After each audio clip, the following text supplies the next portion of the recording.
Class 8 chapter 4 metals and non-metals part 3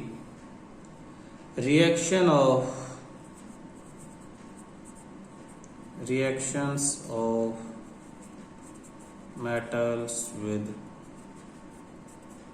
acids। Topic क्या हमारा topic है reaction of metals with acid. यानी अब हम मेटल को एसिड के साथ रिएक्ट करा के देखते हैं। इसमें आप कुछ मेटल के सैंपल ले सकते हो, जैसे magnesium, aluminium, copper, sulphur etcetera. आप देखोगे कि जब हम मेटल को एसिड्स के साथ रिएक्शन कराएंगे तो मेटल हाइड्रोजन गैस प्रोड्यूस करते हैं। Generally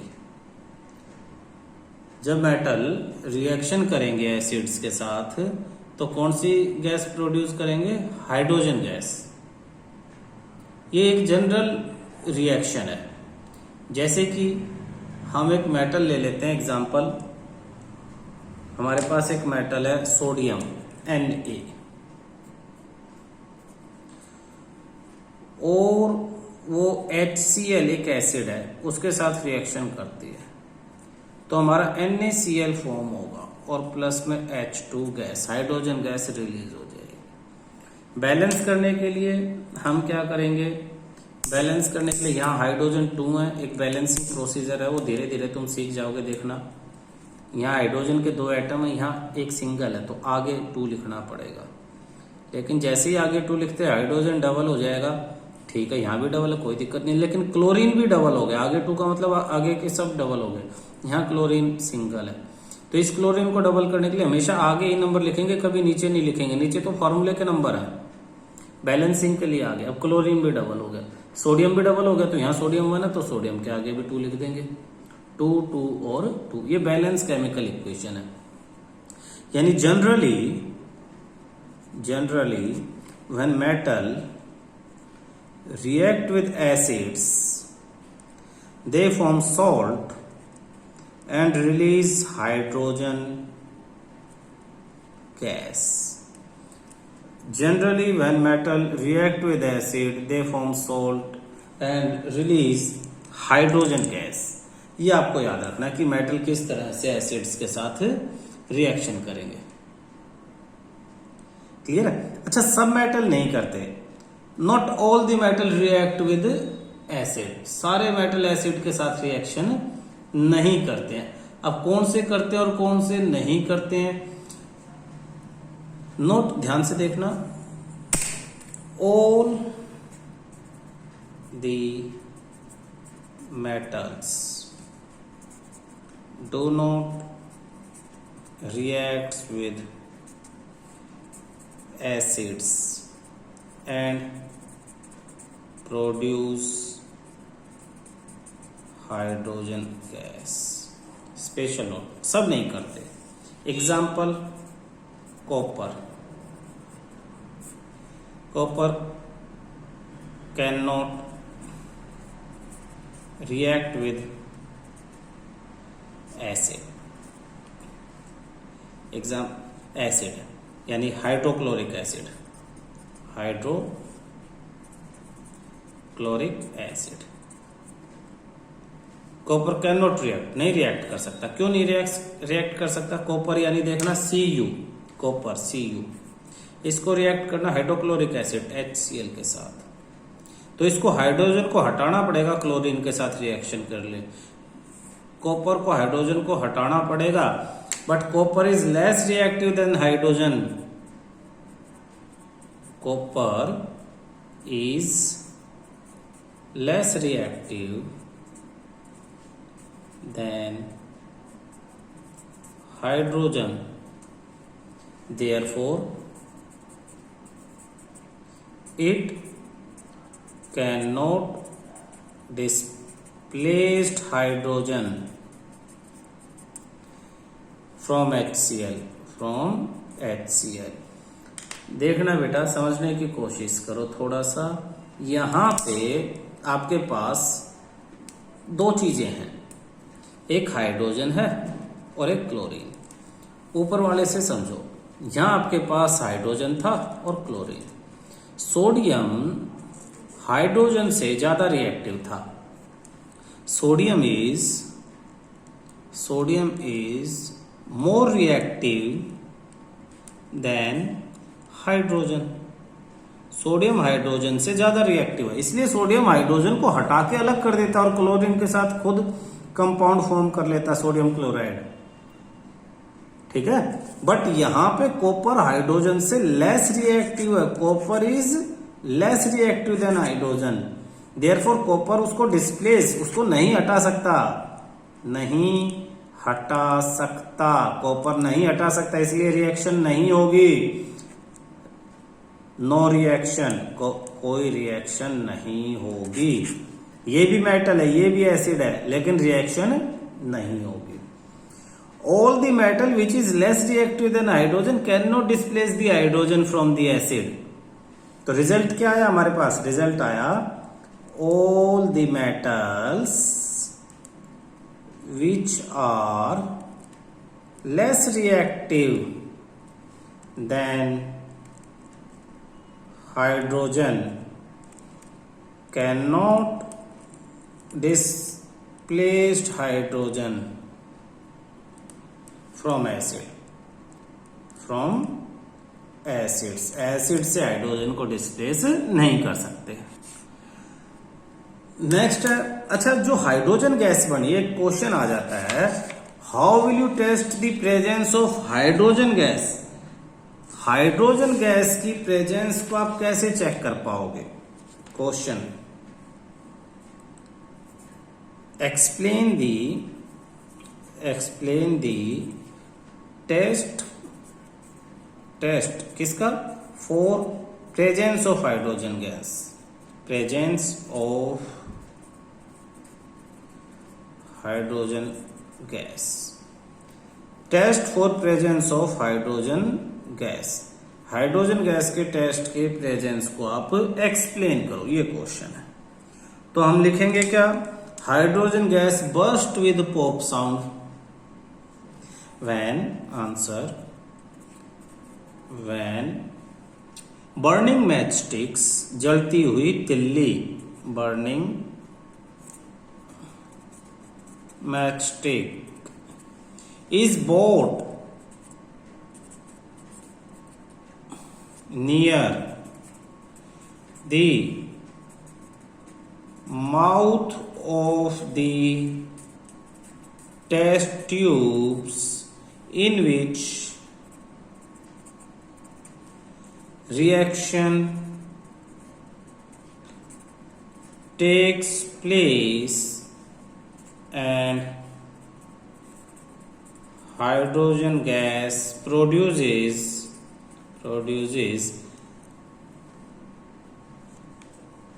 gas burn with pop sound, gas burns with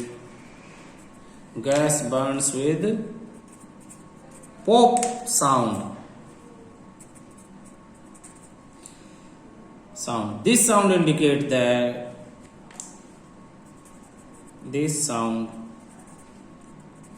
indicate the presence of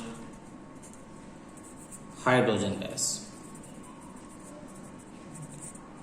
तुम्हें सिर्फ, ये तो पूरी मैंने स्टोरी लिखवाई है, तुम्हें सिर्फ याद रखना है hydrogen gas Burns with pop sound.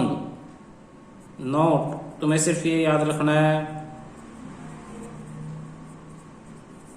Hydrogen gas Burns with pop sound. आपको याद रखना है hydrogen gas burn with pop sound. Hydrogen जब बर्न करती है पॉप पॉप पॉप पॉप ऐसा साउंड प्रोड्यूस करती है, तो इस तरह से हम हाइड्रोजन गैस को चेक कर सकते हैं। देखना ऊपर मैंने लिखा है व्हेन बर्निंग मैच, जब जलती हुई तिल्ली को लेके आया जाता है near the mouth of the test tube, उस टेस्ट ट्यूब के माउथ, टेस्ट ट्यूब, ये टेस्ट ट्यूब है, ये टेस्ट ट्यूब है, इसमें कोई रिएक्शन हो रही है, रिएक्शन हो रही है तो कोई गैस पास हो रही है, कोई गैस पास हुई तो आप इसके नजदीक एक तिल्ली लेके आए, तिल्ली ये, और तिल्ली में भी आग लगी हुई है, बर्निंग मैच स्टिक, ठीक है। तो जो गैस बाहर निकल रही है वो गैस पॉप साउंड के साथ पॉप पॉप पॉप ऐसा साउंड करेगी और जल जाएगी। तो हम समझ में आएगा कि गैस कौन सी है हमारे पास, हाइड्रोजन गैस है, हाइड्रोजन। तो हाइड्रोजन के टेस्ट को ध्यान रखना, पॉप साउंड। नेक्स्ट टॉपिक हमारा डिस्प्लेसमेंट रिएक्शन। नेक्स्ट टॉपिक हमारा डिस्प्लेसमेंट रिएक्शन। तो डिस्प्लेसमेंट रिएक्शन की डेफिनेशन लिख देते हैं, when A more reactive metal displaces a less reactive metal from its salt solution. The reaction is called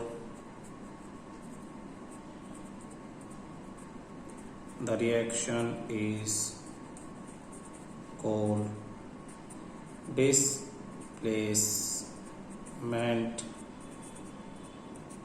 reaction. Example,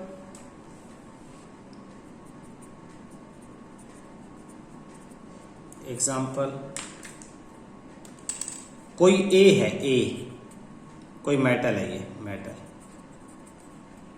plus कोई metal है B C, इसमें ये बी मेटल है, ये इसमें ए मेटल, इसमें बी मेटल है, तो ये मेटल सोल्ट है, मेटल का कोई सोल्ट।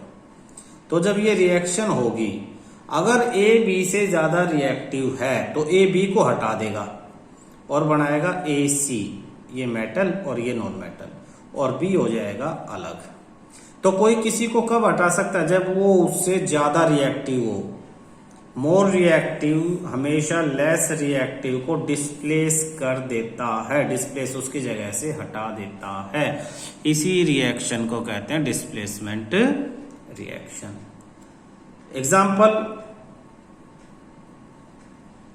एग्जाम्पल करते हैं, देखना।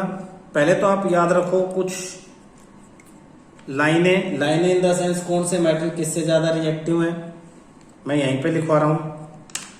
आपका सबसे 4 मेटल का एग्जांपल लेंगे। एक है कॉपर, ठीक है, कॉपर, एक आयरन Fe, एक जिंक Zn और एक एल्यूमिनियम Al। ये 3 एग्जांपल लेंगे। तो हमारे पास क्या क्या एग्जांपल लिए हमने, आयरन, कॉपर, आयरन, जिंक और एल्यूमिनियम। इनके नाम इनके नीचे लिख लेते हैं।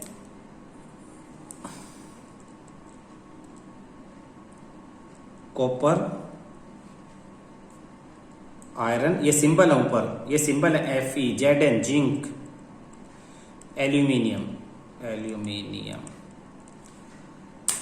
तो कॉपर से ज्यादा रिएक्टिव है आयरन, आयरन से ज्यादा जिंक और जिंक से ज्यादा एल्यूमिनियम। एक तो ये ध्यान रखना। फिर दूसरा ध्यान रखना, इन सब के सोल्ट सॉल्यूशन, जैसे कॉपर का सॉल्यूशन है CuSO4, कॉपर सल्फेट। आयरन का सॉल्यूशन है FeSO4, फेरस सल्फेट बोलते हैं। जिंक का सॉल्यूशन है ZnSO4 और एल्यूमिनियम का सॉल्यूशन है Al2SO4 होल थ्राइस। इनके नाम इनके मैं नीचे लिख देता हूं ताकि तुम इनके नाम याद कर सको। इन्हीं से मिला के हम रिएक्शंस करेंगे। ये है कॉपर सल्फेट, ये फेरस सल्फेट, आयरन वाले को हम क्या कहेंगे, आयरन सल्फेट कह लो या फेरस सल्फेट। आयरन को फेरस भी बोलते हैं, ठीक है, फेरस सल्फेट, या फेरस सल्फेट वाले को ही आप आयरन सल्फेट भी कह सकते हो, आयरन। ये zinc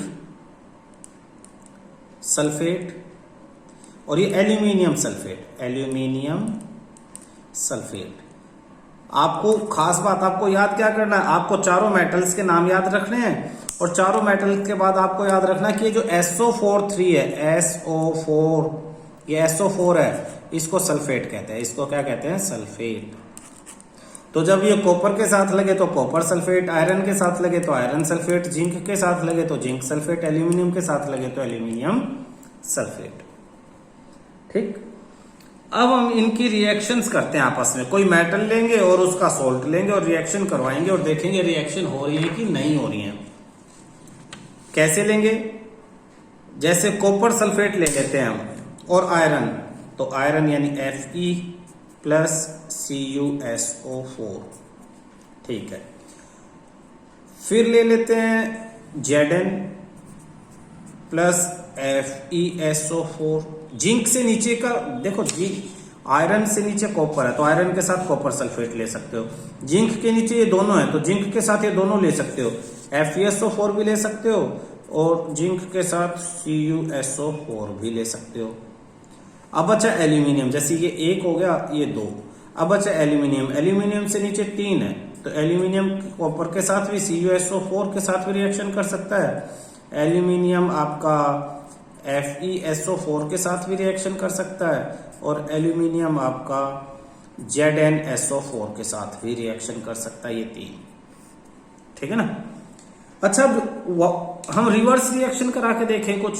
reverse reaction in the sense, अगर मैं कॉपर की रिएक्शन FeSO4 के साथ करवा दूं या कॉपर की रिएक्शन ZnSO4 के साथ करवा दूं या जिंक की रिएक्शन Al2SO4 होल थ्राइस के साथ करवा दूं या जिंक की रिएक्शन FeSO4 के साथ करवा दूं, अगर ऐसी रिएक्शन करवा दें तो क्या होगा, करवा के देखें। मान लो इन्हें मिला दें हम तो क्या होगा देखते हैं।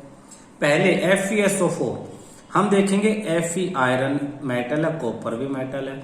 फिर हम देखेंगे कि कौन सा ज्यादा रिएक्टिव है, दोनों में आयरन ज्यादा रिएक्टिव है तो आयरन कॉपर को उसकी जगह से हटा देगा और खुद SO4 के साथ रिएक्शन करेगा और बनाएगा FeSO4 और कॉपर हो गया अलग।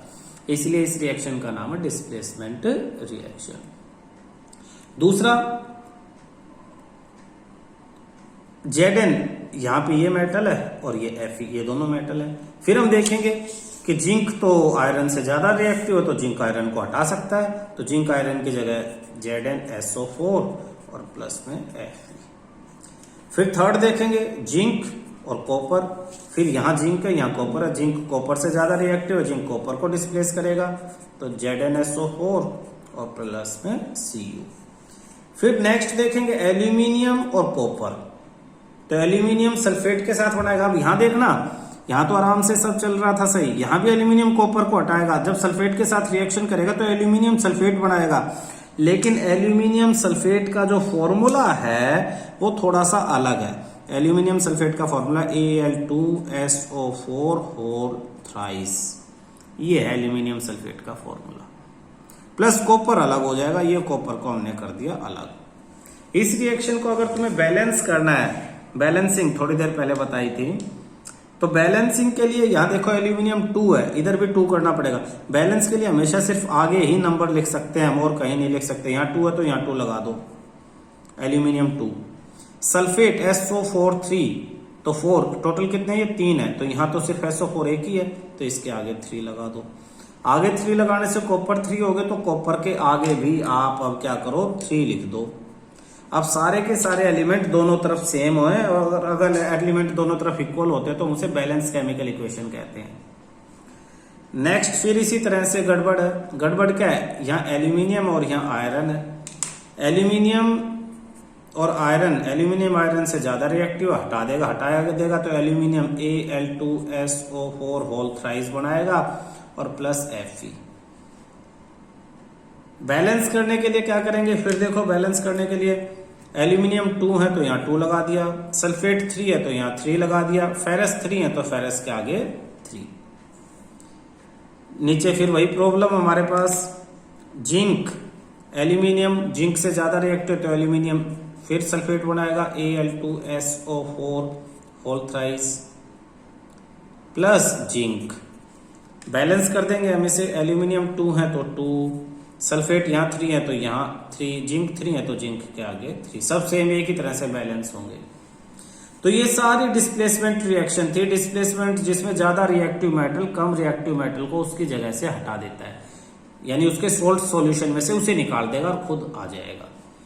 अब नीचे ये कुछ इनकम्प्लीट रिएक्शन है, देखो इनका क्या होगा। इसमें मेटल है कॉपर और यहाँ आयरन, तो क्या कॉपर आयरन को हटा पाएगा?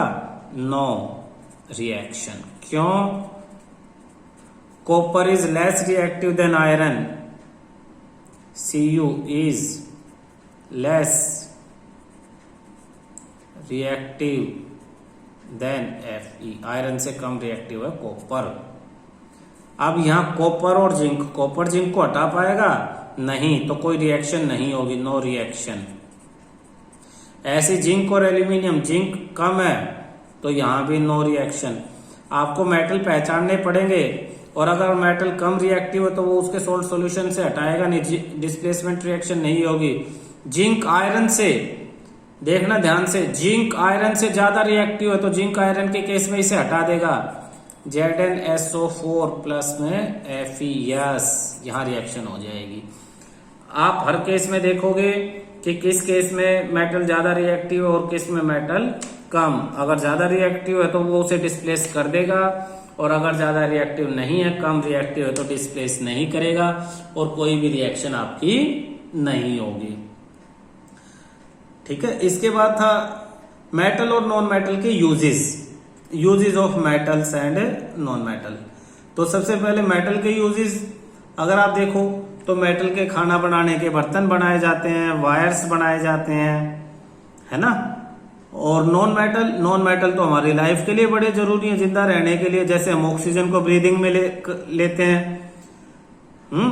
नॉन मेटल फर्टिलाइजर्स की तरह काम आते हैं प्लांट की ग्रोथ में। नॉन मेटल वाटर को प्यूरिफाई करने के प्रोसीजर में यूज होते हैं। Non metal is use in purple coloured solution which is applied to wounds as a antiseptic. जो आपके घाव के ऊपर दवाइयां लगाई जाती हैं वो नॉन मेटल उसमें यूज हो रहे हैं आपके। तो नॉन मेटल की दवाइयां बड़ी बन रही हैं। क्रैकर्स, पटाखों में नॉन मेटल यूज हो रहे हैं। तो आपका ये जो नेक्स्ट टॉपिक है uses of metal and uses of non metals, non metal के यूज। तो नॉन मेटल का पहला यूज तो आप लिख सकते हो, non metals are essential for life, essential for our life, हमारी लाइफ के लिए जरूरी है। सेकंड, अच्छा लाइफ के लिए कैसे जरूरी है?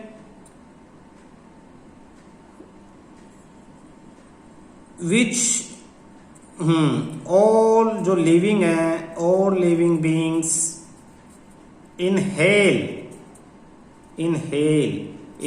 करते हैं, सांस में अंदर लेते हैं, इनहेल ड्यूरिंग ब्रीथिंग। किसको लेते हैं? ऑक्सीजन को। किसको? ऑक्सीजन को हम सांस में अंदर लेते हैं, और ऑक्सीजन क्या एक नॉन मेटल है। दूसरा, used in fertilisers.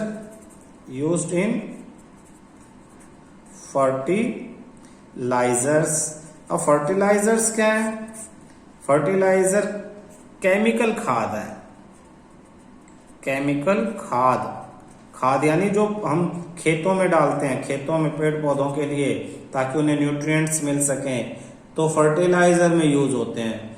To enhance the growth of plant, fertilizers to enhance मतलब बढ़ाना, इनहेंस द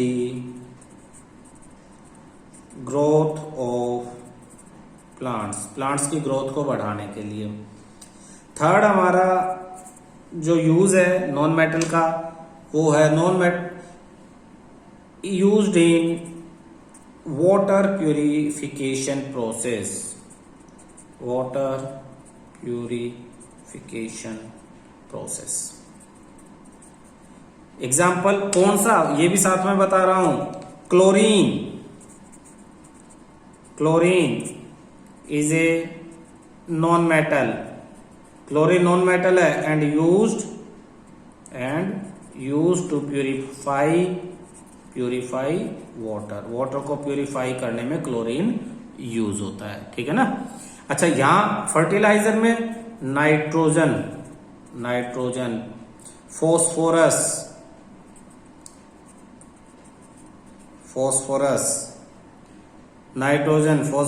ये फर्टिलाइजर में यूज हो रहे हैं। इनहेलेशन में ऑक्सीजन, तो एग्जांपल भी साथ साथ आप याद रखना बेटा। नेक्स्ट आपका fourth, they used in the purple coloured solution which is applied on wounds as an antiseptic, which is applied on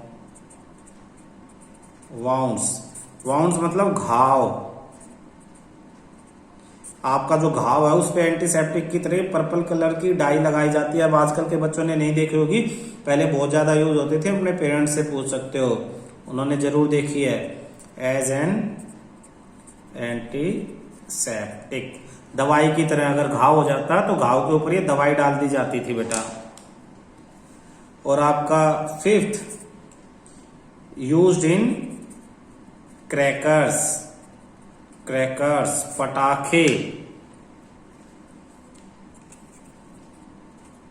पटाखे बनाने में बड़ा इस्तेमाल होता है, ठीक है।